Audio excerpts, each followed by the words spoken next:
মনে রাখতে হবে তুমি একজন সুন্দর ছেলে। ছেলেরা যখন মেয়েদের পিছে দৌড়ায় দুইটা জিনিস হয়, হয় হিরো হয় নাহলে ভিলেন হয়। তুমি কি হইতে চাও? হিরো।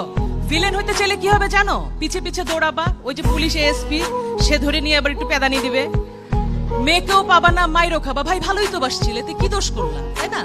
তার মানে দোষটা কোথায়? The way. তুমি রাস্তায় দাঁড়িয়ে শীষ বাজাবা, তুমি ভদ্র হয়ে দাঁড়াও, তুমি তাকায় দেখো, মেয়েটাকে তাকায় না দেখলে মেয়েটা কিন্তু হার্ট অ্যাটাক করে মরে যাবে, যে তাকাই না ছেলেটা আমার দিকে, ঘটনা কি?